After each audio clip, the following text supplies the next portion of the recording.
Entonces, oye, muy buenas tardes a todos entonces, como los saludaba. Estamos en la novena y última sesión, se pasó bastante rápido el año, creo que de discusiones bastante interesantes. Primero, ¿no? La primera parte con Simondón y ahora esta segunda parte, ¿no?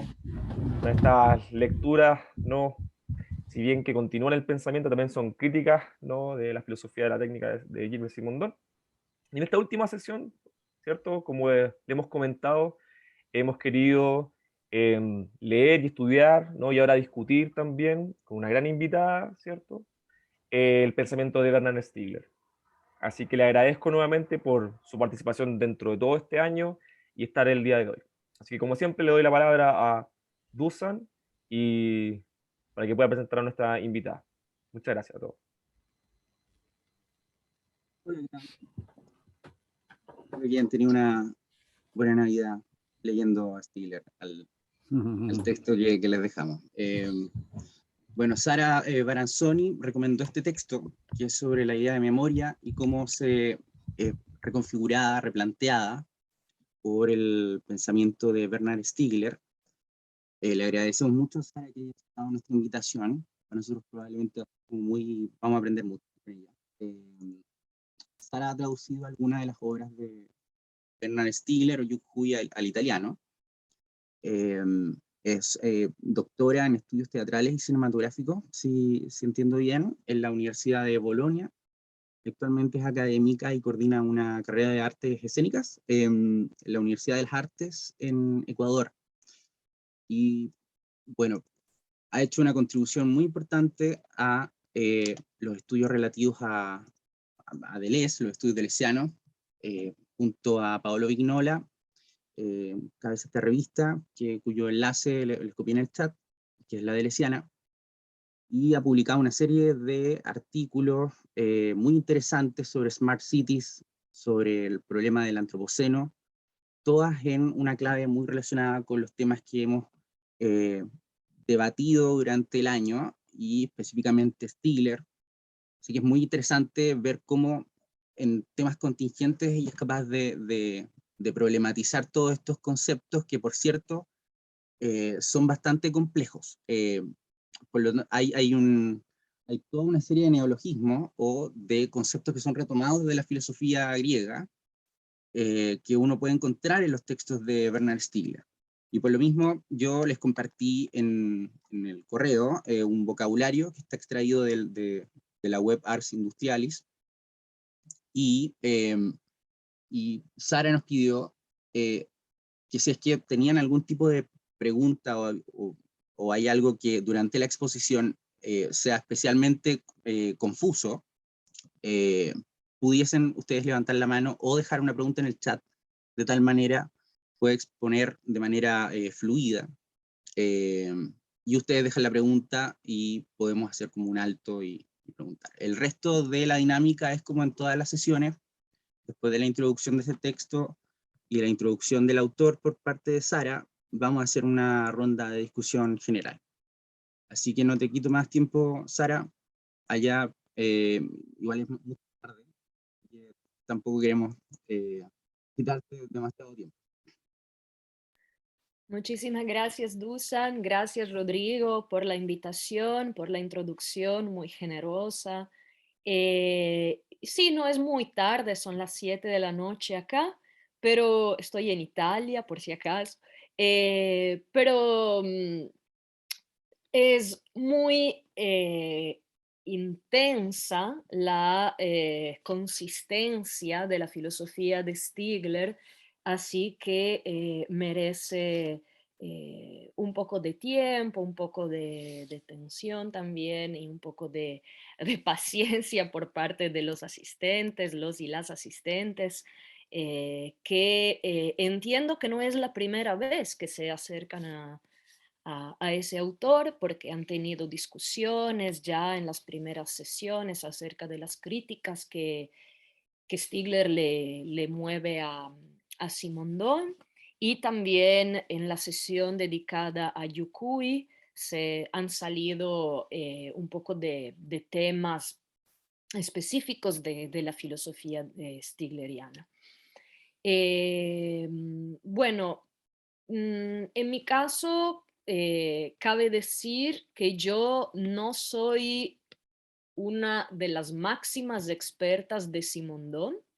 Es decir, que yo, como les explicó Dusan, vengo de los estudios deleuzianos y luego eh, conocí a Stigler personalmente en 2012 y de ahí Stigler devino mi maestro. Entonces, de alguna manera, puedo decir que tengo una frecuentación bastante directa de la filosofía de Bernard Stiegler y conozco desde siempre el tipo de críticas y el tipo de formas de criticar que Stiegler dirigía en particular a los filósofos que amaba mucho.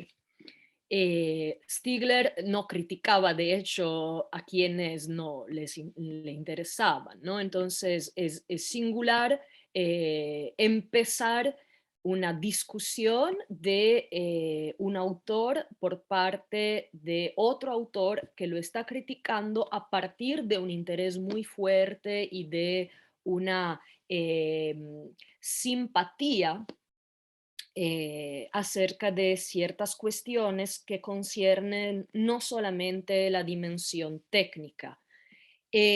Bueno, pero para no perder más tiempo, yo diría que podríamos empezar y vale la dinámica que Dusan ya les comentó, es decir, en caso de que se sientan muy confundidos de que tengan preguntas, solicitudes específicas, por favor me pueden levantar la mano, dejar en el chat para que yo las pueda tomar en consideración. Es muy importante que fluya, digamos, un poco esa conversación porque, como ya dije, el pensamiento y los conceptos de Stigler son muy complejos, muy entrelazados entre ellos y a veces resulta bastante complicado en el sentido de la implicación múltiple, ¿no? Llegar a entenderlos. Bueno, eh, Stigler y Simondon, más bien Stigler sobre Simondon, Stigler que habla de Simondon.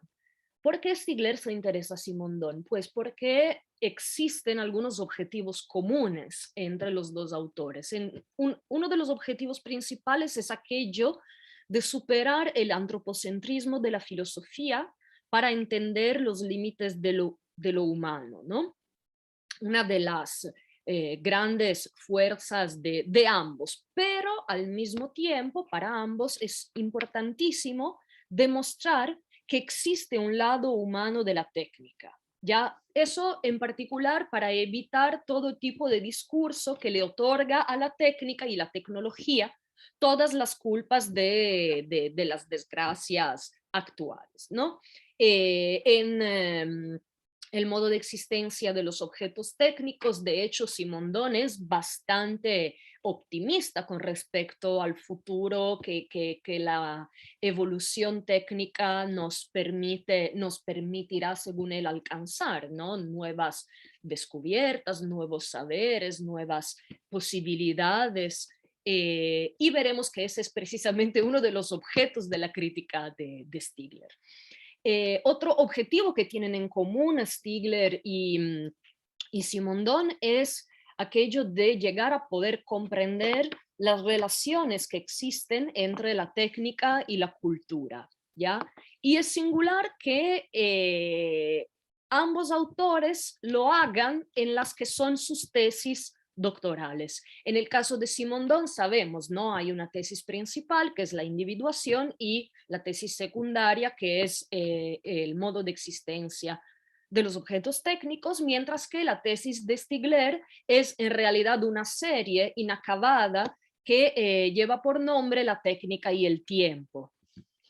Se han publicado 3 volúmenes, un cuarto estaba casi listo para ser publicado, pero no ha podido aparecer, y existen al menos 7 volúmenes desde las intenciones que Stigler tenía.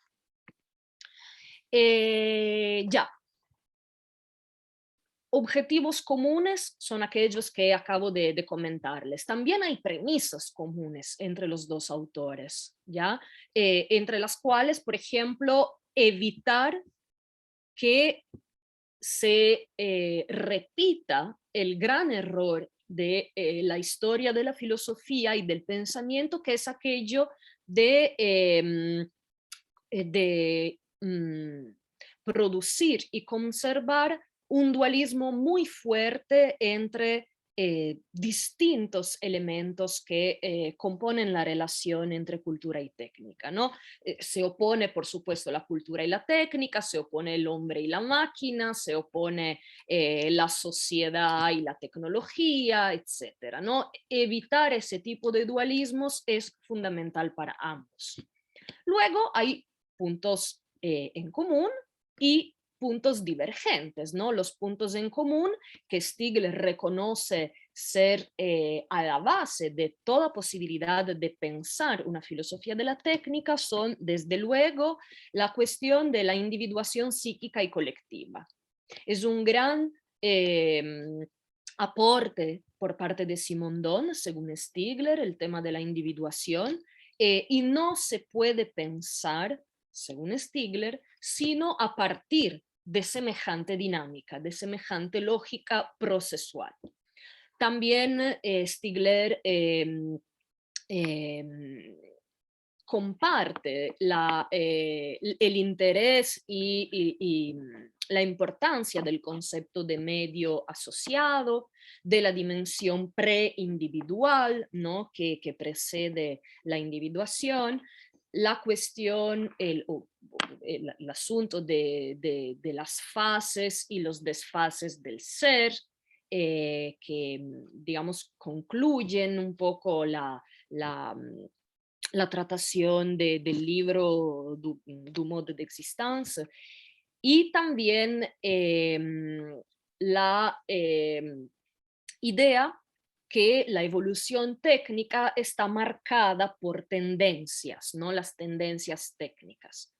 Esos son temas que tienen en común y sobre los cuales Stigler está dispuesto a aceptar casi que totalmente, digo casi porque hay unas diferencias, el pensamiento de Simondon. Luego hay un problema, hay varios problemas que Stigler identifica con algunos conceptos específicos de Simondon, y es alrededor de esos conceptos que quiero impostar esta exposición, ¿no? Los problemas se refieren específicamente al tema de la individuación, que según Simondon es solamente psíquica y colectiva, mientras que según Stigler es también técnica. Ya veremos en qué sentido, mientras que para Simondon no puede existir, bueno, no es que no puede existir, sino que es algo distinto el tema del individuo técnico. No existe un verdadero proceso de individuación, existe una individualización técnica. Otra crítica muy fuerte que le mueve Stigler a Simondon es aquella de no haber podido ver o comprender la dimensión farmacológica de la tecnología, y ya veremos en qué sentido y por qué. Tampoco aquello de haber pensado una forma específica de memoria, y por ello les sugerí leer ese texto como lectura previa, ¿no? Que es aquella que le lleva a Stigler a proponer el concepto de retención terciaria, que según Stigler, Simondon no puede ni vislumbrar. Otro concepto que Stigler introduce y que es fundamental para comprender cómo evoluciona a partir de ciertas comprensiones de Simondon su propio pensamiento es el concepto de proletarización. Ya se siente, ¿no?, el sabor marxiano de ese tipo de noción. Y finalmente, la crítica, la última crítica, no tanto en términos de tiempo, porque esa crítica ya existía anteriormente, pero digamos que en los últimos años Stigler se ha concentrado bastante en ese aspecto es la crítica a la noción de información que Simondon desarrolla. Simondon desarrolla la noción de información en relación con aquella de forma, ¿no? Saben muy bien cómo la cuestión de la información, digamos que de algunas maneras sustituye o modula, por así decir, la cuestión de la forma, pero según Stigler es altamente problemática, sino totalmente equivocada la forma en que Simondon hace esa propuesta. Ahora bien, no me, no me detengo en el utilizar términos así de fuerte, ¿no? Precisamente porque eso era el estilo de Bernard. Bernard no hacía críticas a los autores que comentaba sutiles o, digamos, en términos amigables. Iba bastante directo al punto, utilizaba el lenguaje muy directo, sin matizar demasiado la comprensión que él tenía de los supuestos errores de los otros autores, ¿no? Bueno, ahora bien, vamos a introducir algunos de los conceptos de Stigler que nos permiten entender ese tipo de críticas y que he decidido desarrollar en 5 puntos. No sé si vamos a alcanzar a ver los 5 puntos, pero bueno, voy a tratar de. Bueno, primero, Stigler en su obra magistral, La técnica y el tiempo, afirma desde el inicio que si algo se ha olvidado reflexionar en la historia de la filosofía, eso es la técnica. Sin embargo, la técnica siempre ha sido fuente de muchas interrogaciones, de muchas preguntas, cuyas respuestas a menudo han mistificado en varios sentidos la relación con el humano, la cultura, la historia, la genealogía social, la economía y no por último la ciencia, ¿no? La cuestión de la relación entre tecnología y ciencia es muy importante para ambos autores, ¿no? Esta serie tiene un propósito fundamental y es de ahí que quiero empezar realmente a entrar dentro de los conceptos de Stigler, que es aquello de demostrar que la vida humana no es esencialmente tal, sino que es técnica. Es decir, que el origen del ser humano ha de ser hallado en un proceso de movimientos de exteriorización y reinteriorización de la memoria que se produce a partir de su relación con la técnica y que a su vez produce algo que no es nada más y nada menos que el tiempo, ¿no? Por eso se llama la serie La técnica y el tiempo. Cuando Stigler empieza a escribir y pensar su tesis doctoral, no conoce a Simondon, no conoce el trabajo de Simondon. Sus autores de referencia, por supuesto, son Derrida. Stigler era alumno de Derrida, estuvo también colaborando un tiempo con el antropólogo André Leroi-Gourhan, también trabajó con Lyotard, y pues leía a Heidegger y Husserl, y esos eran sus autores principales de referencia. Sin embargo, en el momento en que descubre la filosofía de Simondon, su obra empieza a llenarse de ecos, debates implícitos, cercanías, conflictos, acusaciones, respuestas, es un continuo dialogar con Simondon en varias en varios niveles, ¿no? Hasta, como les decía, ¿no? Llegar a acusarle a Simondon de ser víctima de ciertas ligerezas incomprensibles. Digo eso porque a menudo cuando uno se acerca a un artículo de Stigler, queda así como un poco sorprendido por la dureza de ciertos términos que Stigler utiliza, ¿no? Pero es parte de su estilo polémico. Y no tiene nada que ver con un desprecio acerca de la autora que se está dirigiendo. Bien, como les dije, la filosofía de Stigler es muy compleja, está hecha de una serie de invenciones terminológicas, una maraña de referencias intertextuales muy crípticas, así que traté de pensar esa intervención según una cierta modalidad genealógica, es decir, a partir de lo que viene primero, y sin embargo es casi imposible, ¿no? Un poco por ese cruce de temas y por otro lado también por un problema que también me gustaría introducir, que es el problema de las publicaciones de Stigler. Stigler era muy generoso, siempre dejaba sus ponencias, los textos que tenía a disposición, los regalaba para varias publicaciones y de hecho hay textos que están publicados en varias versiones distintas, en varias traducciones distintas, en épocas diferentes y es muy complejo a veces orientarse, ¿no? Entonces, también les digo eso porque si les interesa profundizar con Stigler van a encontrarse con esa complejidad de referencias.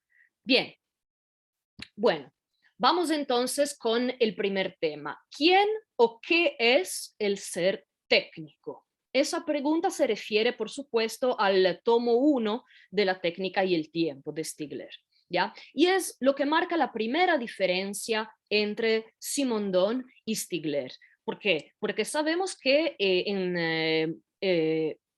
el modo de existencia de los objetos técnicos, Simondon traza una genealogía del objeto técnico afirmando que ese objeto es objeto de una invención, de la cual se desprende todo un linaje y que esta invención viene después de un saber. En cambio, según Stigler, la técnica es la invención del ser humano y es precisamente en la ambigüedad de este genitivo que reside una pregunta fundamental. ¿Quién es que inventa qué o qué es que inventa quién?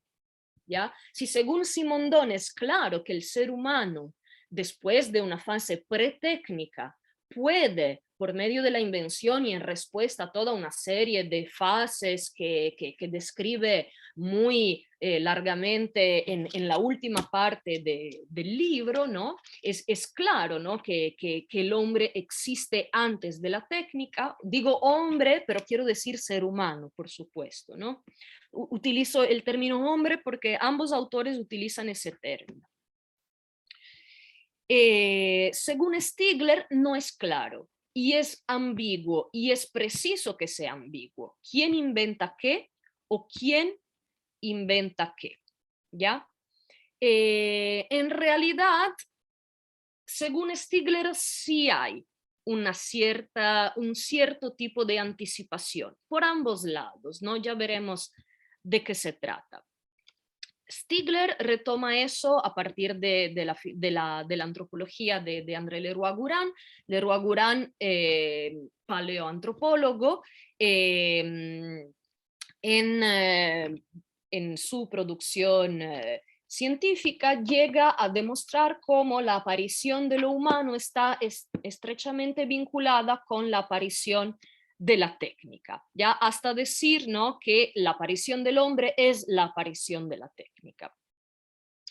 Así que Stigler, en La técnica y el tiempo 1, cito página 213, sostiene lo siguiente. No he preparado un PowerPoint con las citas, pero voy a leer unas 2 o 3 máximo. Dice Stigler, esa me parece muy importante, por eso la quiero leer. Es la herramienta, es decir, la técnica, la que inventa al hombre y no el hombre el que inventa la técnica. E incluso el hombre se inventa en la técnica inventando la herramienta, es decir, exteriorizándose tecnológicamente. Ahora bien, el hombre es aquí el interior. Aquí podemos reconocer tal vez algo que también aparece en Simondon, ¿no? Como, según Simondon, existe una interioridad del hombre, que es la conciencia, la percepción y la acción, que origina la exteriorización técnica. En cambio, según Stigler, no hay exteriorización que no designe un movimiento del interior hacia el exterior, sin embargo, el interior es inventado por ese movimiento. Es decir, que el interior, lo que es la conciencia, lo que es la percepción, lo que es la acción del hombre, es posible solamente a partir de una exteriorización originaria, ¿ya? Por consiguiente, sigo con la cita de Stigler, interior y exterior se constituyen en un movimiento que inventa al uno y al otro a la vez. Un movimiento en el que se inventan el uno el otro como si hubiera una mayéutica tecnológica de eso que se llama el hombre, ¿ya? Entonces no es el ser humano quien inventa la técnica, sino tal vez la técnica que inventa el ser humano, pero ¿cómo puede la técnica inventar al ser humano? Lo hace en la medida en que el ser humano se descubre como tal en su gesto de exteriorización técnica, ¿ya? Es decir, el ser humano no se puede pensar como tal, no se puede pensar como humano sin ese tipo de exteriorización. De hecho, la técnica, según Stigler, es el factor principal de la hominización, es decir, la humanidad del ser humano es técnica, ¿ya? Una de las definiciones que Stigler nos da de la técnica es la prosecución de la vida con otros medios, es decir, la continuación de la evolución de lo humano por medios distintos de la vida, por medios inorgánicos, ya que la técnica, según él, es materia inorgánica organizada, ¿ya? Materia inorgánica organizada. ¿Y quién procede a esa organización? ¿No? O sea, ahí hay un problema de indeterminación o de falta, defecto, mejor dicho, ¿no? Defecto de origen. Y de hecho, el primer tomo de la técnica y el tiempo, uno se llama, bueno, está traducido el pecado de Epimeteo, pero en francés es la faute. La faute es lo que falta, pero también la falencia, ¿no? Algo que no ha podido funcionar. Y por supuesto se refiere al mito de Prometeo y Epimeteo, que como también Simondon reconoce, en muchos casos ha organizado y ha introducido el pensamiento técnico en Occidente. Eso también se lo puede hallar en el libro publicado por Yukui sobre la cosmotécnica, ¿sí? Bien.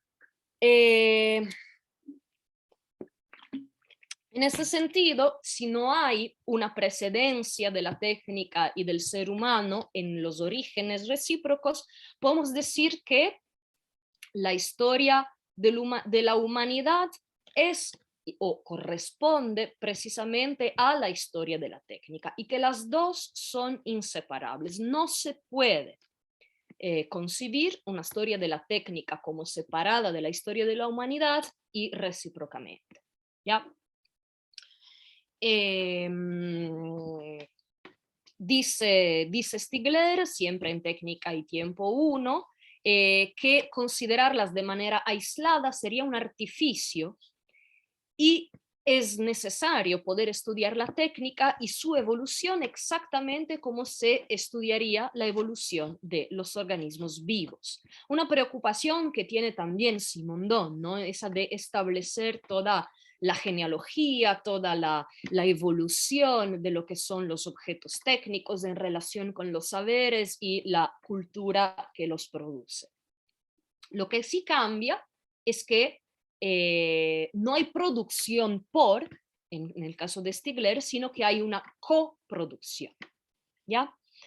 Bien, hay otra distinción que se tendría que hacer en la relación humano-técnica con respecto a Simondon, si para Simondon la técnica es esencialmente una forma de prolongar al cuerpo humano o de contener. El objeto técnico contiene, según Simondon, rasgos humanos que conserva, ¿no? que reproduce y pone en función.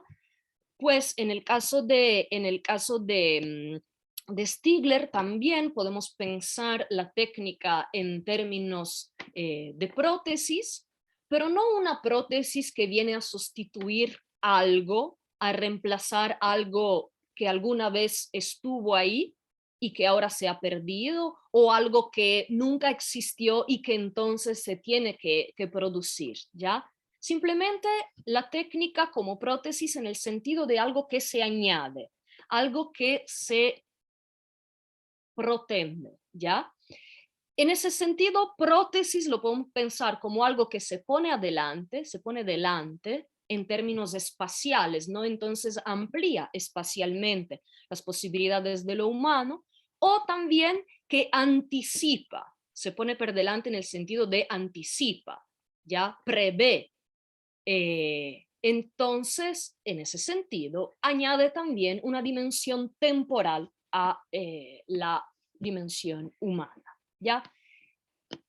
Ese punto es bastante complejo y ya veremos más adelante cómo es lo que permite a Stigler proponer la técnica como exosomatización. Ya dijimos que es la continuación de la vida por otros medios de la vida, ahora podemos decir que es una producción de órganos artificiales, exosomatización externos, que efectivamente hacen que el ser humano pueda desarrollar ciertas funciones y al mismo tiempo hace que las sociedades aparezcan como organizaciones complejas de esos exoorganismos, ¿sí? Y sigan desarrollándose. Entonces, en resumen, la historia del ser humano no es simplemente la historia de los hombres que han fabricado los objetos, no es la historia de la prolongación de estos hombres, sino que es una historia de la organización, la producción de órganos y su organización, que no puede separar a los varios actores en juego, ¿ya?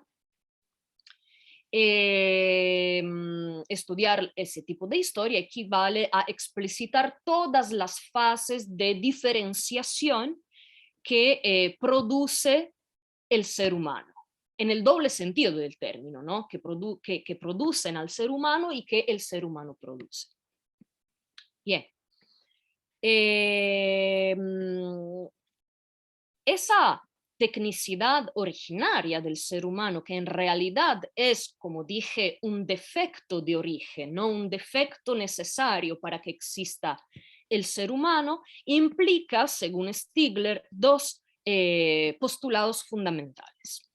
Primero, que el ser humano, y que nos ayudan, ¿no?, a entender un poco la relación con Simondon. Primero, que el ser humano está imbricado desde siempre con un conjunto de tecnologías y no puede separarse de ellas sin dejar de ser humano, ¿ya? Es decir, el ser humano es continuamente producido y reinventado con y por la técnica.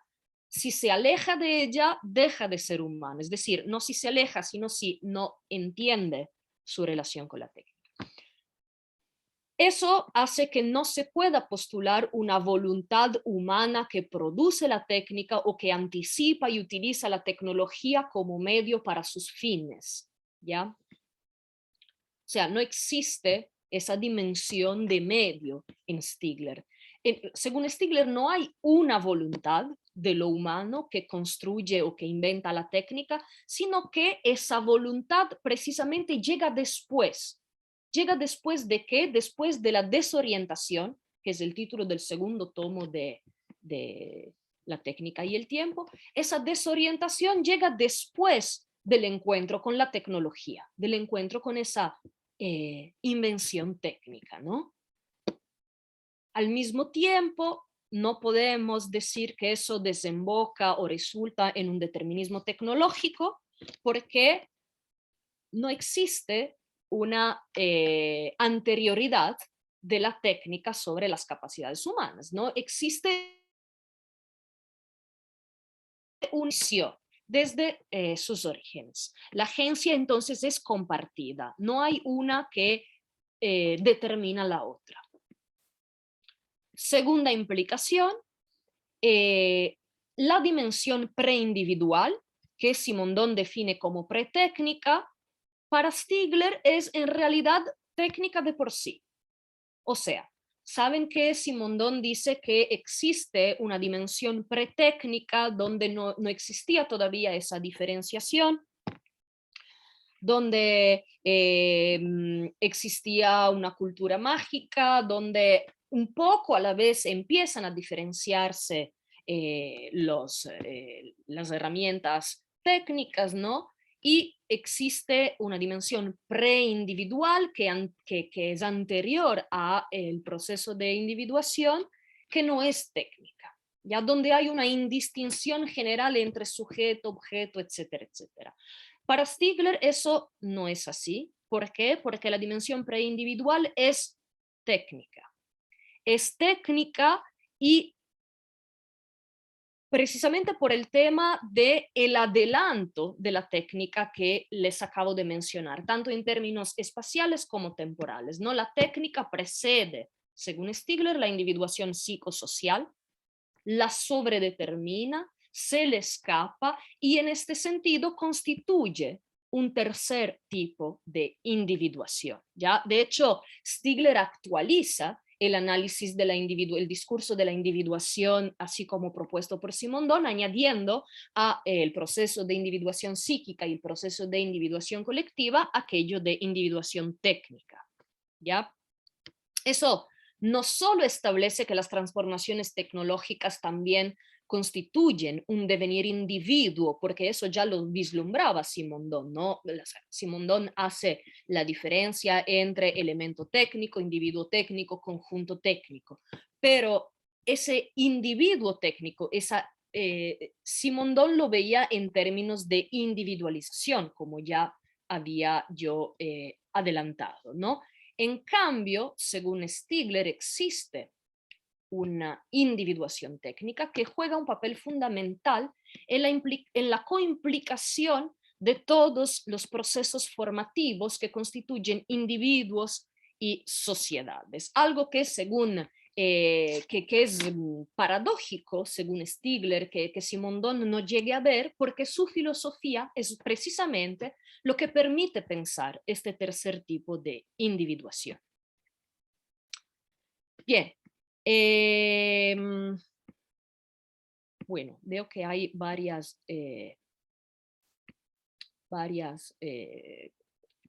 intervenciones en el chat, pero todas tienen que ver con textos, así que puedo seguir. Eran solo, ¿Sí? ¿Perdón? sí, eran solo material. Ya, muchísimas gracias. Sí. Ya. La existencia de esas tres capas, de esos tres niveles de individuación, según Stigler, se tiene que estudiar de forma conjunta, ¿no? Stigler formula una comprensión del tiempo en sus libros como relación transductiva y desfasada. Utilizo estos términos que son simondonianos, sin necesidad, supongo, de explicarlos, ¿no? Una relación transductiva y desfasada de exapropiación entre las tres individuaciones, ¿no? Técnica, psíquica y colectiva. Stigler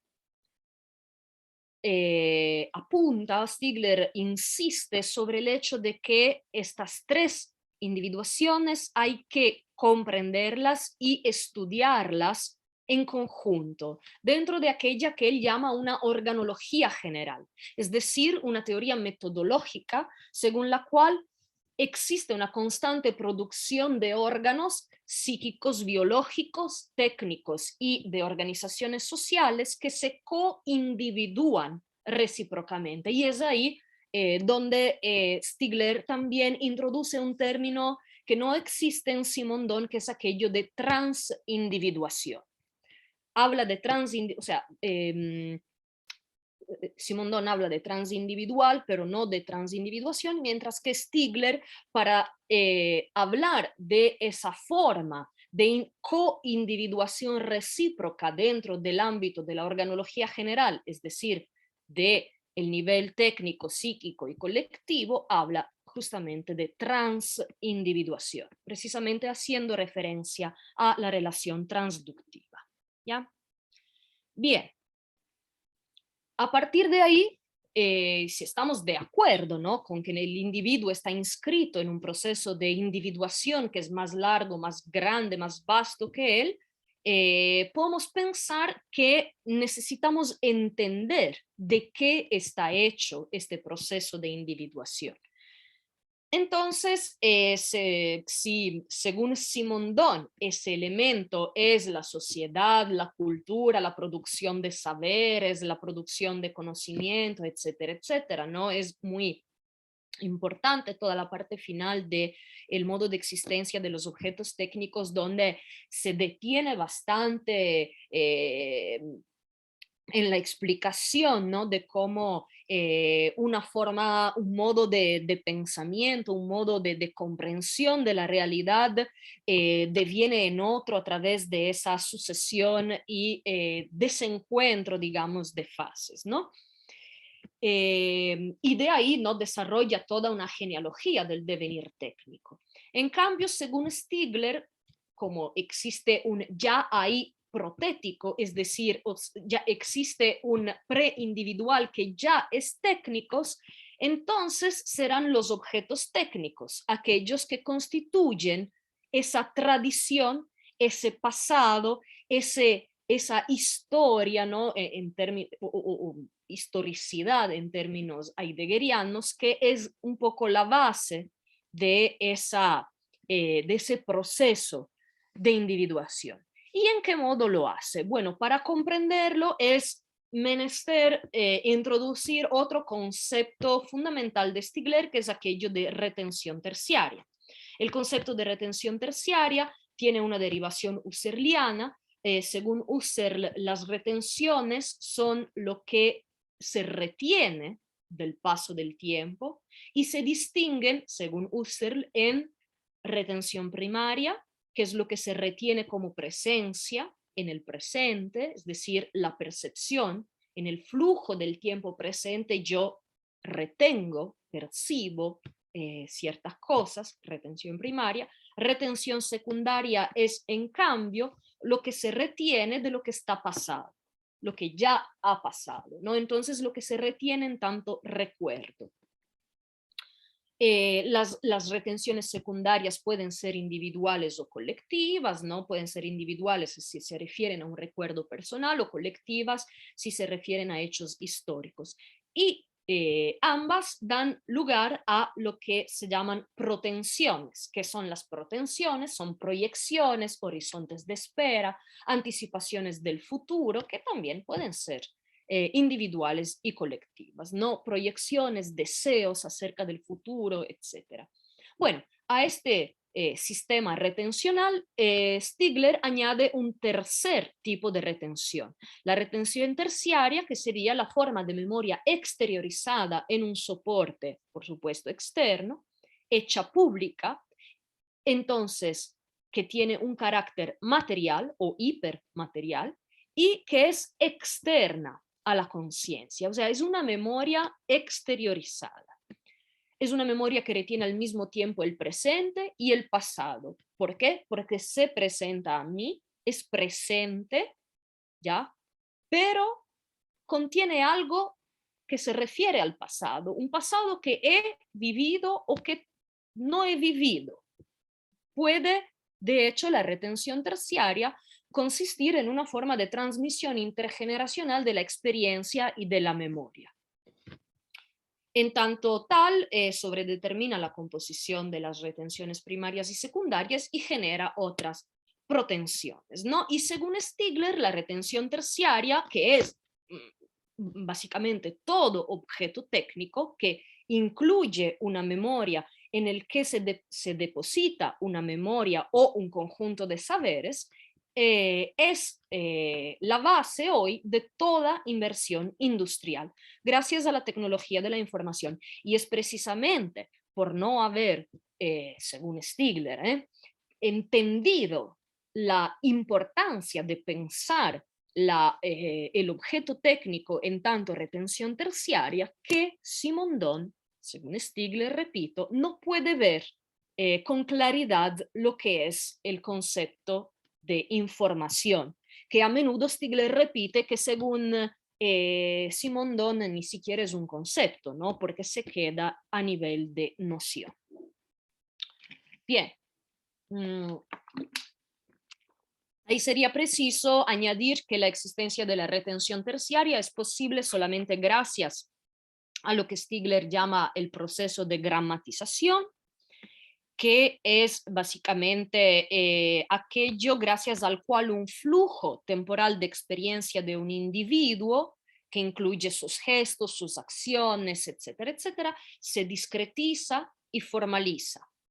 Eso permite la grabación, la iteración, la reproductibilidad de ese mismo flujo temporal que ha sido gramatizado y entonces espacializado, ya convertido en elementos espaciales, en gramas, ya por eso se le dice gramatización. La gramatización no es un proceso unitario, es un proceso que también tiene sus fases, que también tiene sus épocas, que corresponden a las diversas capacidades de proyectar contenidos mentales temporales en formas espaciales, ¿no? Se pasa de una gramatización que tiene que ver con la escritura y el habla, para pasar un poco a la vez a gramatizaciones que también logran discretizar lo que son los gestos. Es muy claro, también es algo que afirma el mismo Simondon en cierto sentido, ¿no? Cuando dice lo que reside en las máquinas es la realidad humana, el gesto humano fijado y cristalizado en estructuras que funcionan. Esa cita viene de página 34 de Modo de existencia de los objetos técnicos, ¿ya? Entonces, hasta ahí también Simondon podía vislumbrar ese proceso de gramatización. Lo que Simondon no pudo ver es cómo hoy día la gramatización ha llegado a discretizar y computar también lo que son los afectos, las relaciones, hasta los deseos y lo que todavía no hemos pensado. ¿Ya?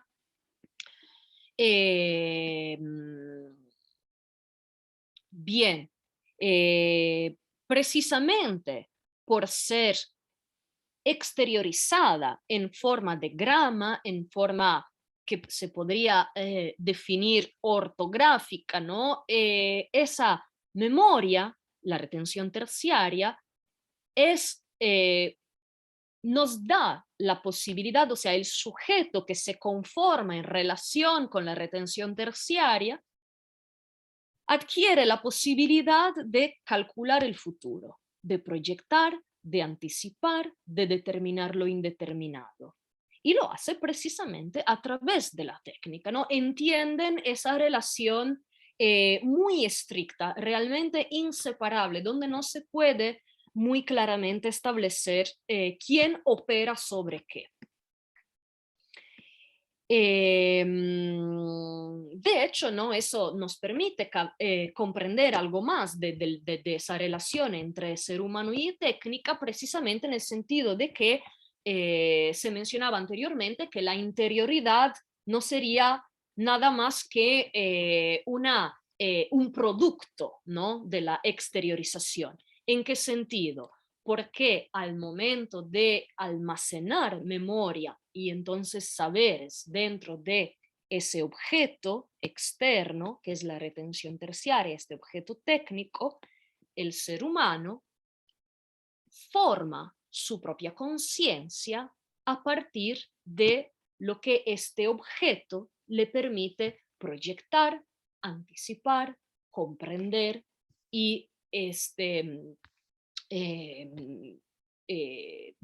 experimentar en su relación con la realidad. Wow, el tiempo se fue súper rápido. Aquí yo tendría 2 puntos más, pero no sé si sigo bastante rápidamente o si mejor dejamos espacio a preguntas para no hacerlo demasiado pesado. ¿Qué dicen?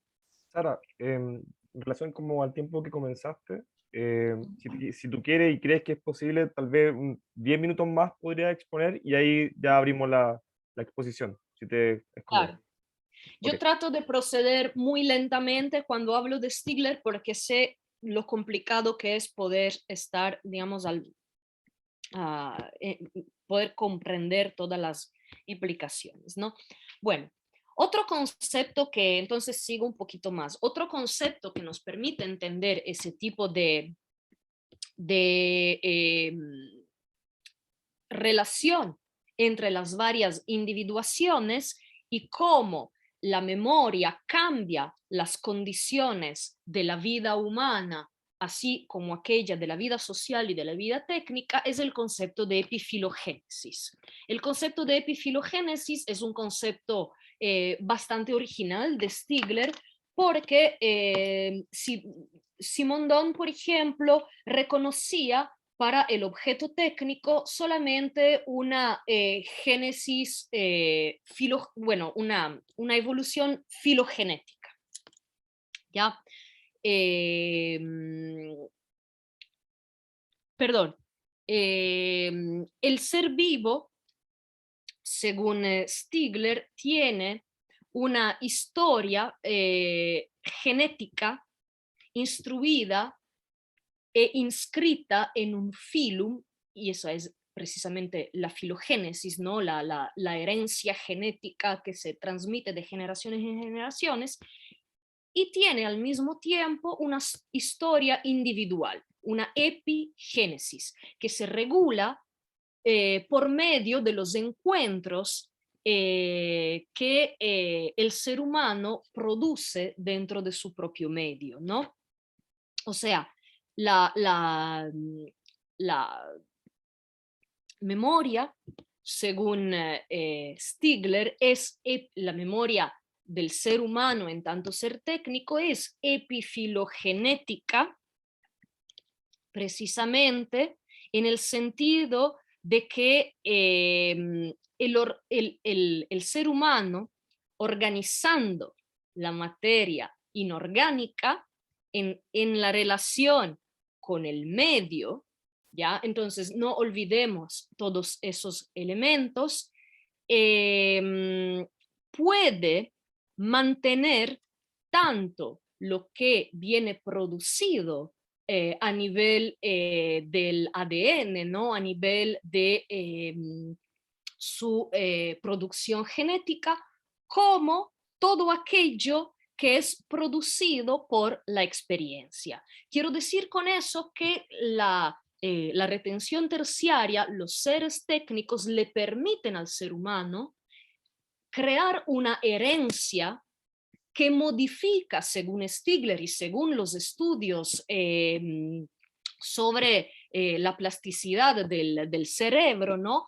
Ejerce un efecto de retorno sobre la reproducción de la especie. Y esta epigénesis es posible solamente a partir de lo que es la producción de retenciones terciarias, ¿no? Entonces, ¿para qué nos sirve el concepto de epifilogénesis? Para designar la aparición de una nueva relación entre el organismo y el medio, ¿ya?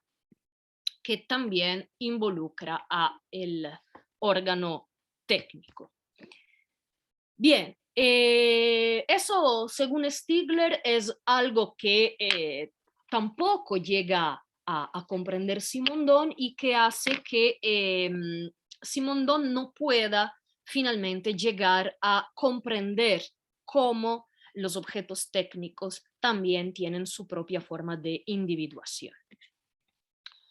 Ya. Otro elemento fundamental que Simondon no llega, según Stigler, a ver es el carácter ambivalente de la técnica, es decir, su condición farmacológica. ¿Ya?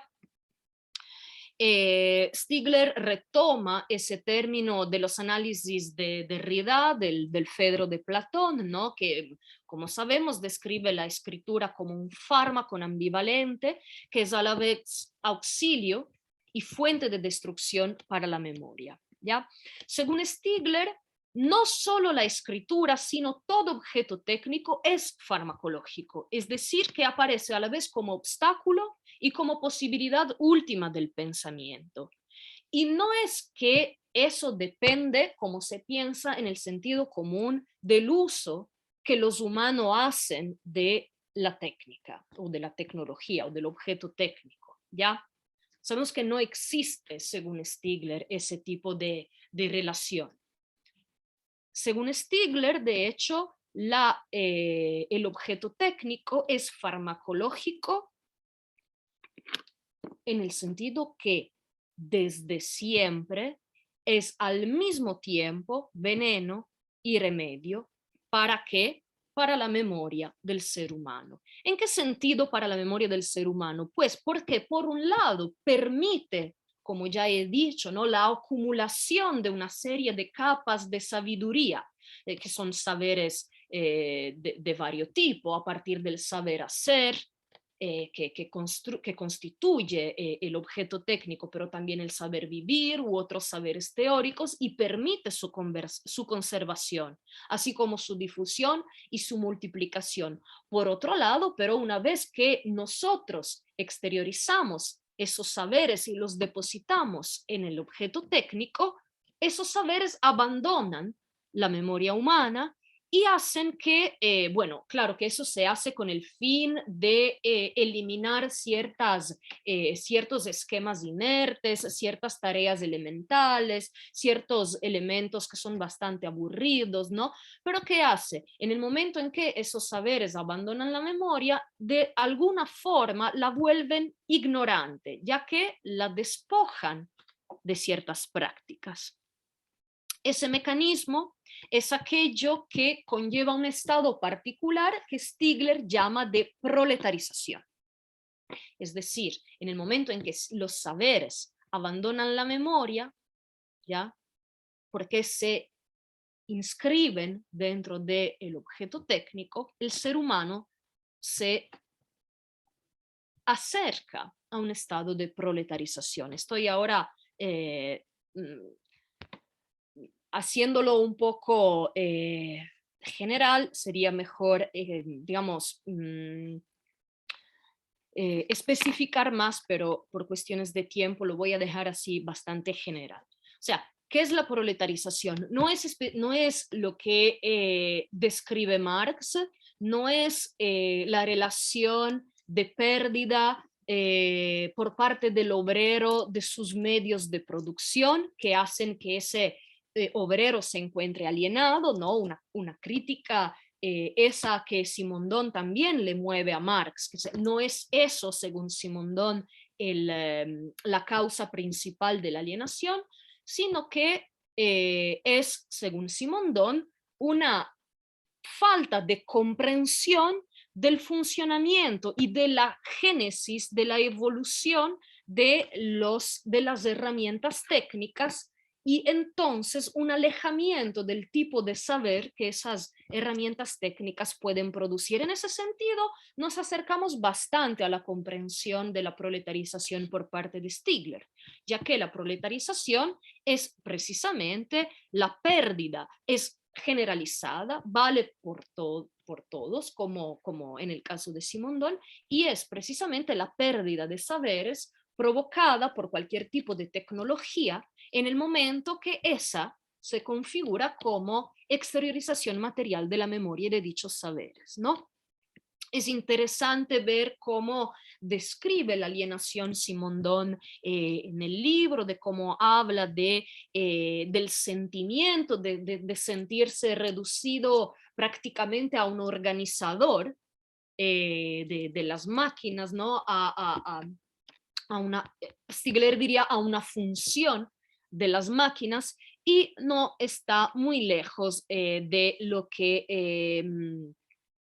que el mismo Stigler anuncia. Sin embargo, algo que Stigler puede llegar a decir es que esta proletarización hoy día, en el ámbito de las industrias culturales, en el ámbito de la industrialización de los productos y de los contenidos digitales, llega a producir toda una serie de estandarizaciones de los comportamientos, de las elecciones, de los deseos y hasta de los pensamientos, ¿no?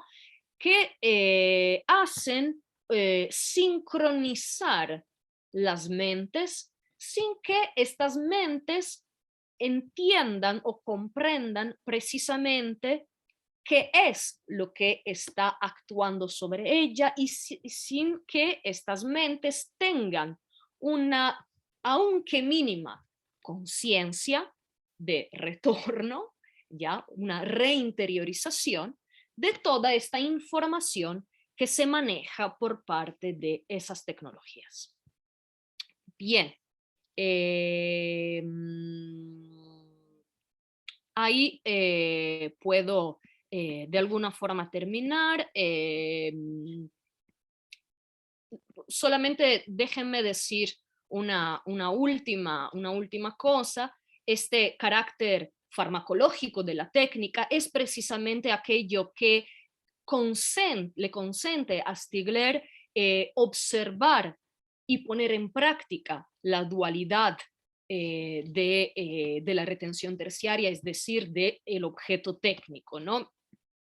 En un sentido sintomatológico, en un sentido diagnóstico que nos hace entender claramente los que son los riesgos inducidos por las tecnologías contemporáneas o antiguas, y que siempre y al mismo tiempo están coexistiendo con unas posibilidades emancipadoras, ¿no?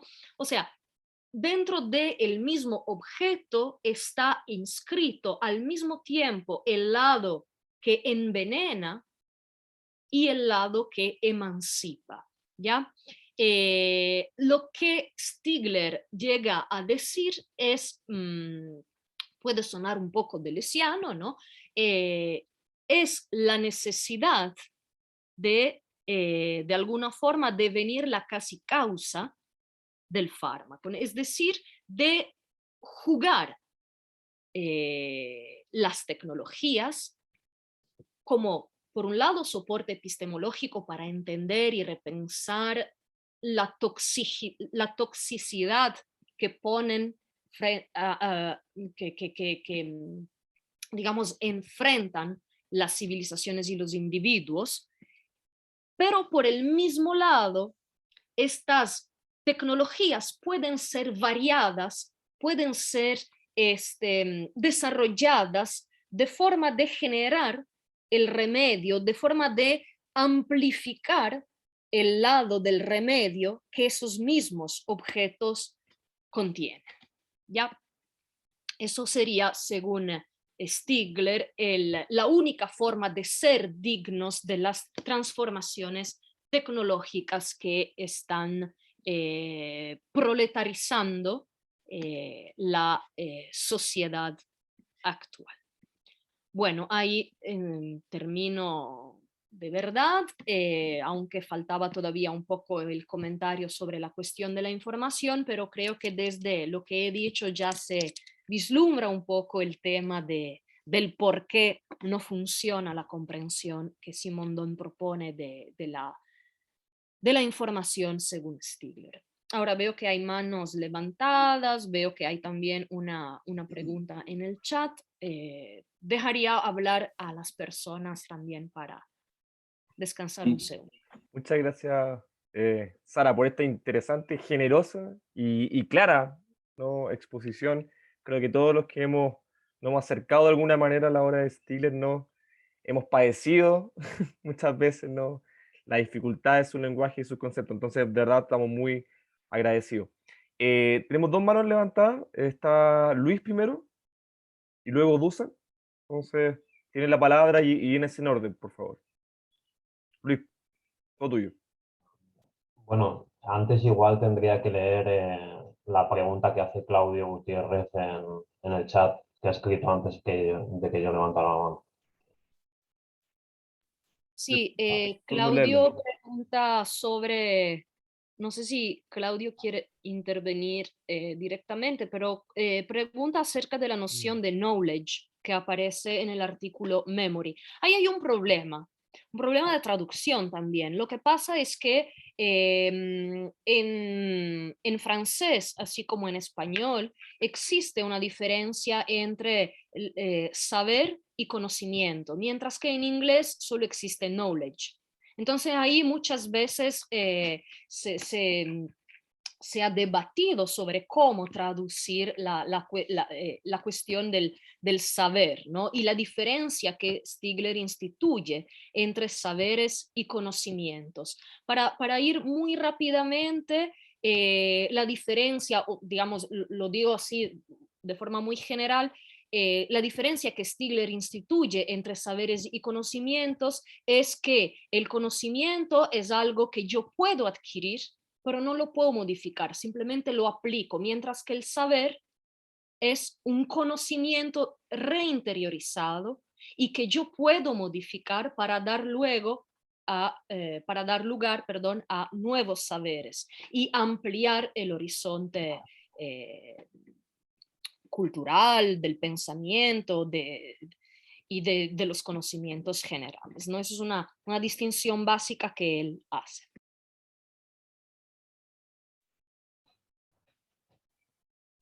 Ahora sí, Luis, Sí. puedes ir tú. Como queráis. Bueno, ahora va a parecer que entro un poco... ¿Quieres hablar tú antes, Dusan? Me da lo mismo. No.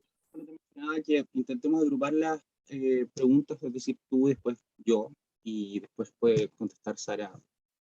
Vale. Nada, iba a decir que ahora va a parecer que entro un poco a machete, sobre todo porque no has, como es esto, no has acabado de exponer la cuestión de la información, cómo trata ahora la cuestión de la información Stigler. Pero bueno, yo quisiera más que nada hacer como una advertencia a que la gente, bueno, que, nada, que los participantes le echen como un ojo por sí mismos, dado que, claro, no se podrá tratar con suficiente detalle, y es el hecho de que, bueno, en mi opinión, me parece que es precisamente en la cuestión de la información en la que se nota más que Stigler, como es esto, sigue una genealogía que no es la genealogía de Simondon, es decir, por citar algunos, no es Bergson, Bachelard, Canguilhem o, en fin, la lista la puedes hacer todas las que quieras, sino que es precisamente Husserl, Heidegger, Derrida.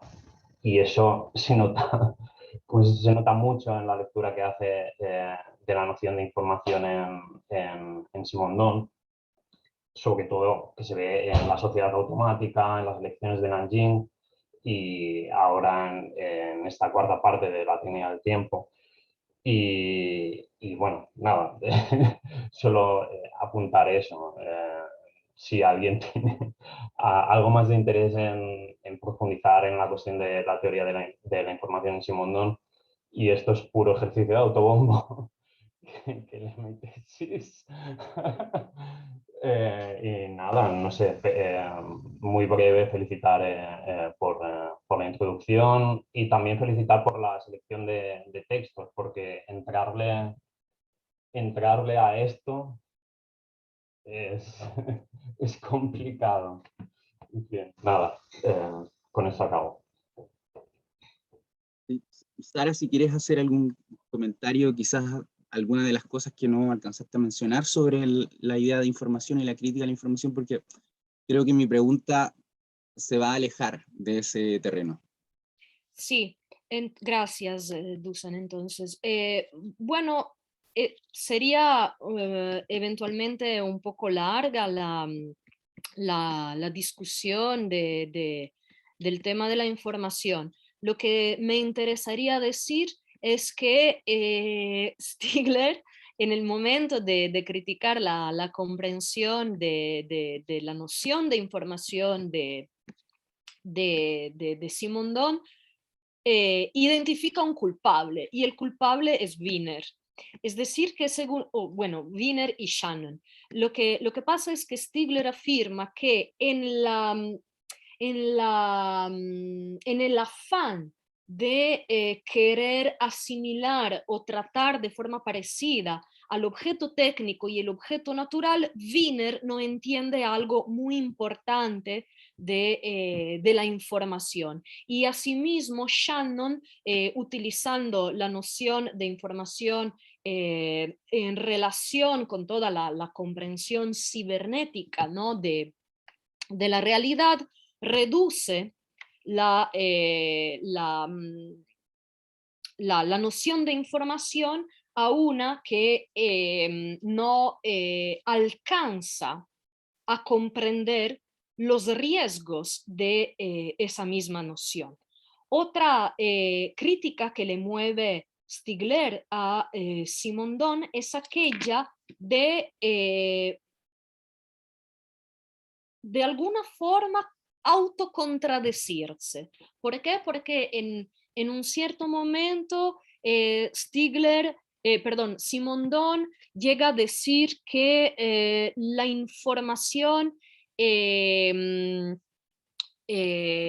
procede de la disparación, ¿ya? Es decir, de la imposibilidad de coordinar dos elementos distintos. O sea, la disparación es una forma que viene, es un concepto, una noción que viene de la óptica, no es la forma en que a partir de dos puntos de visión distintos, como son los dos ojos, se llega a producir una imagen única, ¿no? Es decir, según Simondon, en, en, en la individuación, en el libro La individuación a la luz de las nociones de forma e información, se llega a decir que la información procede de la disparación y crea y crea significación. ¿Ya? Perdón, me estoy en la tentativa de ir muy rápida, estoy haciendo una superposición equivocada. En la individuación se llega a decir que la información tiene que ver con la técnica y la técnica es la que produce esta información, mientras que en el modo de existencia de los objetos técnicos, la información es equiparada con la significación, es decir, que información quiere decir significación. Eso es lo que dice Stigler, ¿ya? Por otro lado, esa equiparación de la información con la significación no le permite a Simondon de ver cómo la información en realidad es una cuestión que más bien tiene que ver con el cálculo. La información es discreta y por lo tanto es calculable. Y eso tiene que ver, ¿no?, con todo el proceso de discretización que ya he mencionado. Digamos que esas son un poco las bases de la crítica que le hace a Stigler a Simondon sobre la cuestión de la información, y luego ahí habría que introducir también todo el tema de la cuestión de la entropía, de cómo la comprensión de la entropía que Simondon presenta según Stigler no toma en cuenta la visión de Schrödinger sobre la antientropía o negentropía, que es una producción eminentemente vital, mientras que según Simondon la negentropía es producto técnico. Stigler no está de acuerdo porque existe la dimensión farmacológica de la técnica, entonces no se puede decir que la técnica en sí produce negentropía, sino que es al mismo tiempo productora de entropía y de posibilidades negentrópicas. En fin, es muy complejo y necesitaría la introducción de otras nociones, pero como por lo general el punto que Stigler dice que Simondon no ha podido ver es la cuestión del cálculo y de cómo, siendo que la información hace que, o sea, que la gramatización, la discretización, la conversión en grama y la producción respectiva de información hace que todo sea calculable, se llega un poco a la vez, gracias a toda una serie de otros mecanismos que son aprovechados por la economía política contemporánea, llega un poco a la vez a, digamos, para simplificar, conquistar la dimensión humana y tratar de aplicar el sueño cibernético de la sustitución completa de lo humano con lo técnico, algo que según Simondon no era posible y que en cambio según Stigler estamos muy cerca de poder ver. Y ahí es donde Stigler luego empieza a hacer toda una crítica al transhumanismo, toda una crítica a a la automatización excesiva y en el libro La sociedad automática justamente llama todo eso una dissociedad automática, ¿no? O sea, realmente es muy compleja toda la cuestión, pero espero que algo se haya podido comprender. Sí, gracias, Sara, por tu titánica tarea, te lo agradecemos todos. Yo quería hacer, en realidad tengo varias preguntas, pero voy a intentar hacer alguna de ellas. Una tiene que ver con lo que mencionaste acerca del cálculo, y mientras te escuchaba, pensaba en lo siguiente, en si es posible realizar una comparación entre este modelo de 3 retenciones, donde la tercera sería particularmente relevante, la de la exosomatización o exteriorización en estos términos. Yo sé que proviene, como hay una influencia ahí de Hus, pero sí, podría ser homologable con los registros de Lacan sobre lo real, imaginario y simbólico, y ahí en realidad no estoy pensando tanto en Lacan como en otras aportaciones a los medios, a la teoría de medios, y a esta dimensión inhumana o externalizada de la técnica, que es Hitler, y cómo él interpreta esta clave de este registro lacaniano como las formas de transacción, almacenamiento, registro y procesamiento de información. El último, el simbólico, donde estarían los cálculos. Eso es una pregunta, y bueno, como sé que conoce harto a la teoría de Deleuze, quizás pues tener una opinión. Y otra cosa que pensaba cuando escuchaba tu presentación es cómo es que Stigler se acerca o se aproxima al capitalismo. Yo sé que él tiene una como farmacología del capitalismo, pero pensándolo y sobre todo comparándolo, por ejemplo, con Deleuze, en Deleuze hay una teoría intracapitalista, si se quiere, de la inmanencia de los procesamientos, o sea, los procedimientos capitalistas. Lo que dice Stigler acerca del capitalismo sigue esta fórmula de el remedio, o sea, esto que al mismo tiempo es cura y veneno, es decir, como una especie de forma de vida ambivalente en el capitalismo. Creo que por ahora voy a hacer esas dos para que pueda hacer su pregunta Felipe Rayán. ¿Felipe?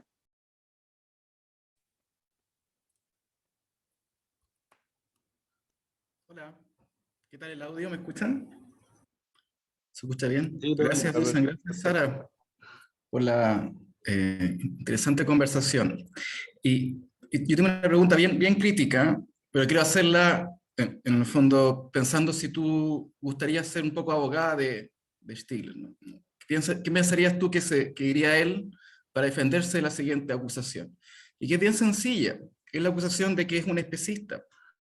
Porque hay una historia bastante larga de distintos elementos que han sido candidatos, se han postulado como aquellos elementos que diferencian al ser humano de otros animales no humanos, supuestamente, o de otros seres vivos. Una muy lamentable y antigua es la idea que los animales no tienen, animales no humanos, no tenían alma, ¿te acuerdas? O no tenían mundo interior, no tenían sentimientos, muy antigua. Otra, más o menos antigua también, es que no tienen lenguaje, ¿ya? O no tienen mundo social y esas cosas. Y una y otra vez estos elementos en el fondo se ha demostrado empíricamente de que en realidad salpican, ¿eh?, la clasificación de las especies, en el caso de las emociones, o el espíritu, o el lenguaje. Y la tecnología, como yo entiendo a través de ti a Bernard, sería un último, digamos, o uno de los últimos lamentables elementos en esta como malinterpretación intelectual de las especies, digamos.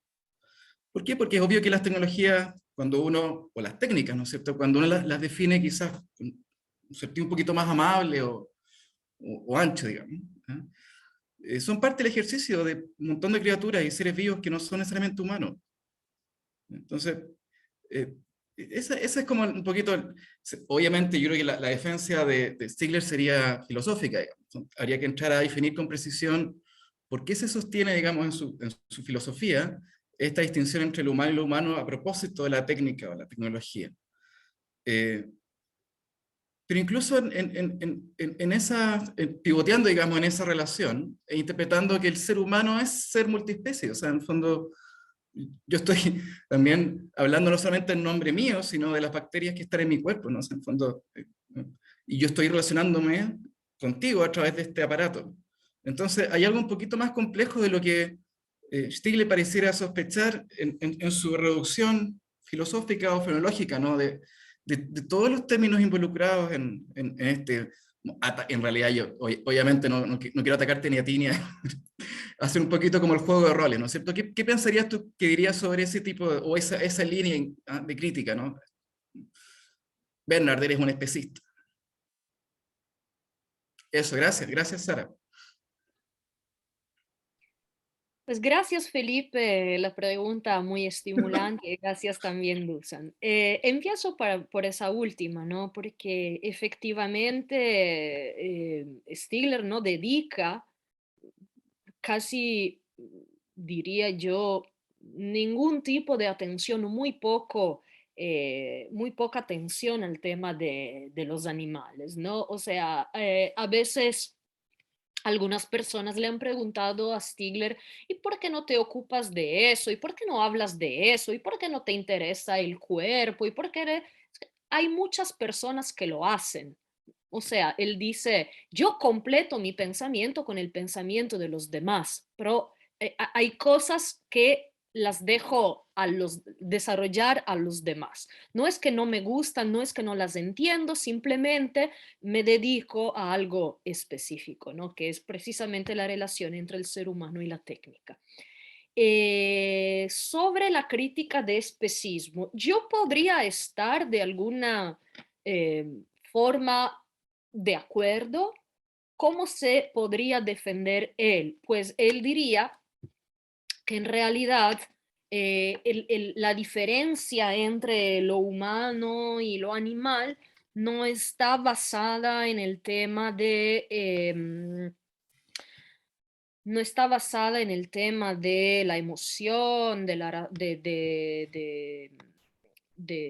no sé, de todo lo que normalmente, del lenguaje, de la producción, de la relación eh, que, mm, que normalmente se utiliza, ¿no?, como base para la distinción especista, sino que si queremos trazar una diferenciación, esa diferenciación atañe al tema de la memoria precisamente. O sea, la memoria humana es una memoria que se forma a partir de la relación con la técnica. Esa dimensión epifilogenética es típicamente humana. ¿Por qué? Porque los animales no, o al menos desde los estudios que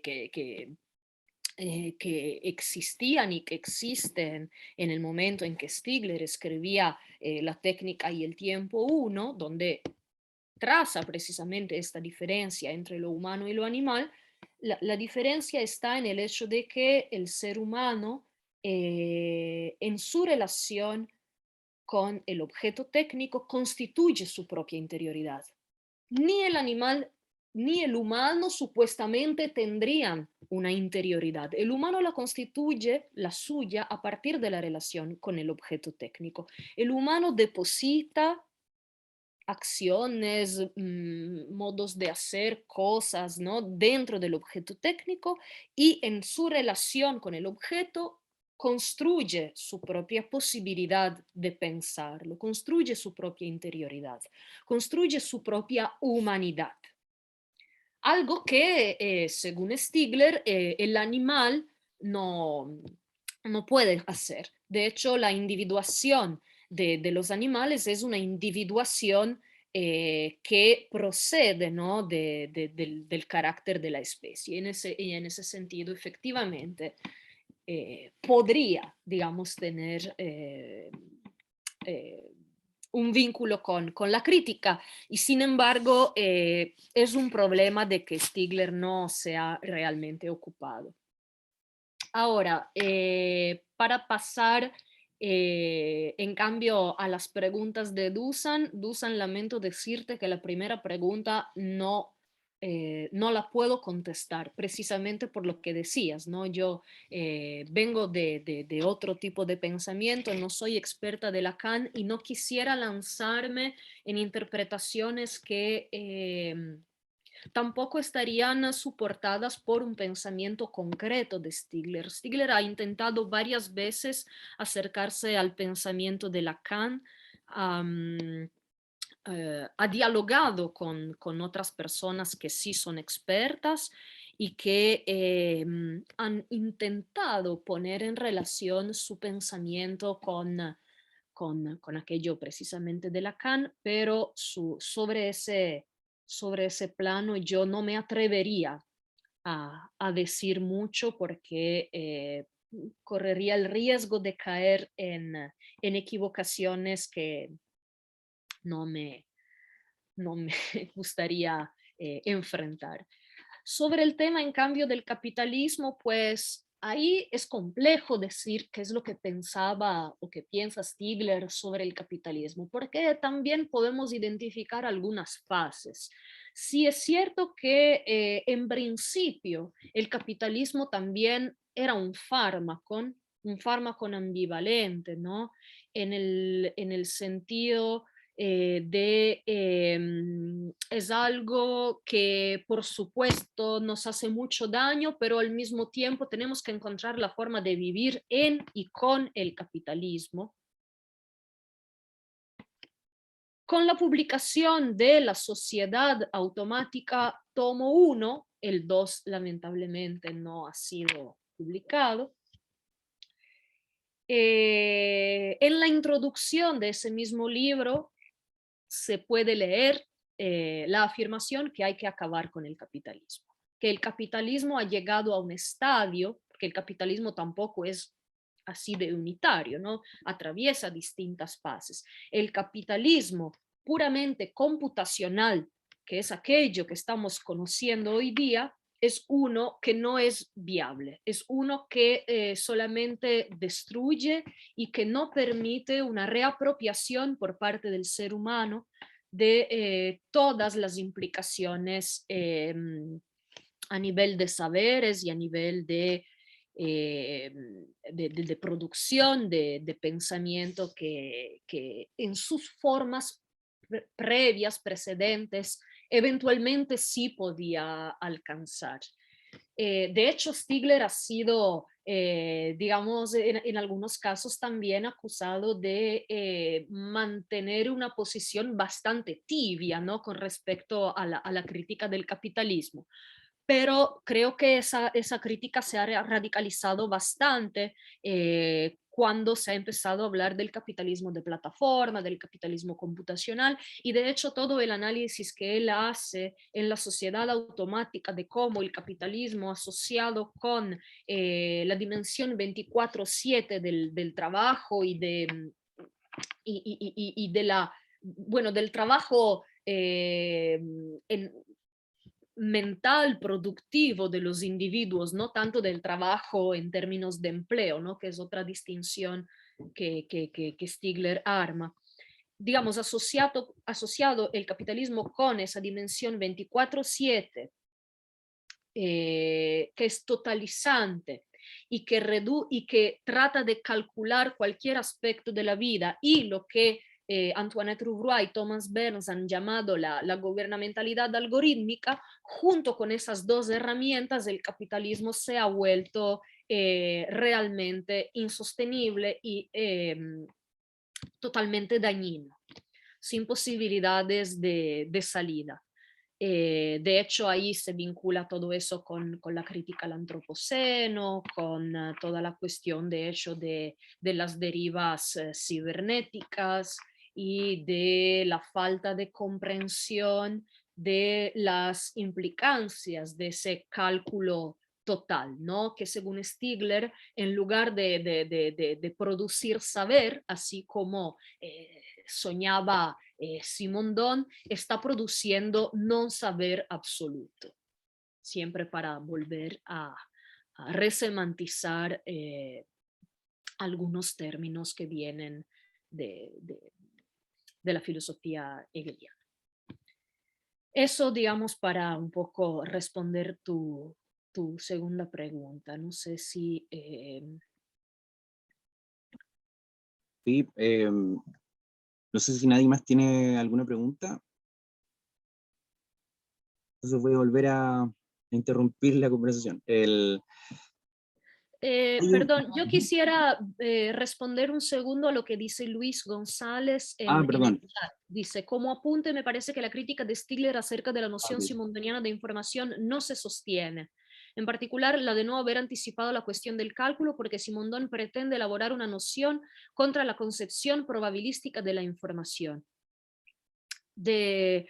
Súper interesante de que esté desarrollando eso en la tesis y futuro libro que me gustaría mucho leer, y sin embargo es precisamente ese el punto que le contesta Stigler a Simondon, que la información no se puede desligar de ese tratamiento probabilístico en la sociedad actual, porque es este capitalismo puramente computacional aquello que utiliza la información en este sentido y que hace que la información sea productora de toda esa proletarización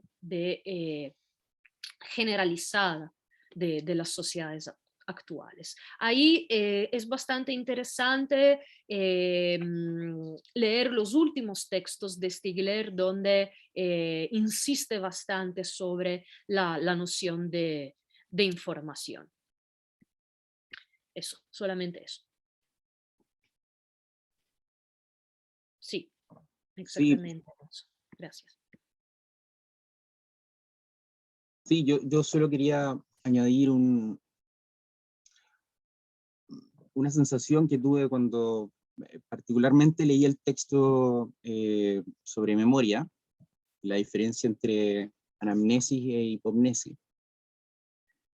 Y bueno, tiene que ver con el diagnóstico de época y el diferencial, si se quiere, de temporalidad entre lo que podría denominarse una individuación técnica y una psicosocial, es decir, es aquel diagnóstico de la modernidad o el estado actual del capitalismo como un proceso de aceleración, en el cual nos vemos sobrellevados por esta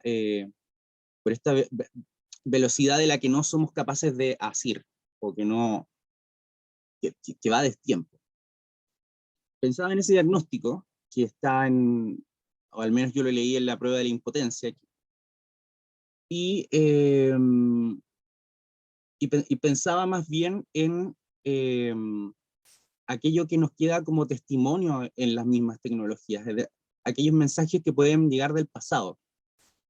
y lo pensaba en relación a la idea de la memoria o al fantasma de la memoria durante las protestas y durante los últimos acontecimientos en Chile.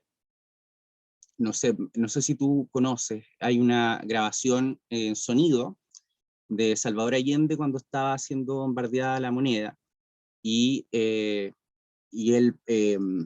hace su icónico discurso acerca de como más temprano que tarde se abrirán las grandes alamedas por donde pase el hombre libre para construir una sociedad más justa. Esas imágenes, o sea, ese sonido registrado apareció muchas veces durante la elección del último presidente y durante las protestas. También es muy interesante cómo ciertos proyectos de esa época, Cybersyn, cautivan o producen una especial atención actualmente y dan cuenta de cómo cierta gente, y no es necesario, ciertas posibilidades que pudieron haber tenido y están inscritas ahí en la tecnología.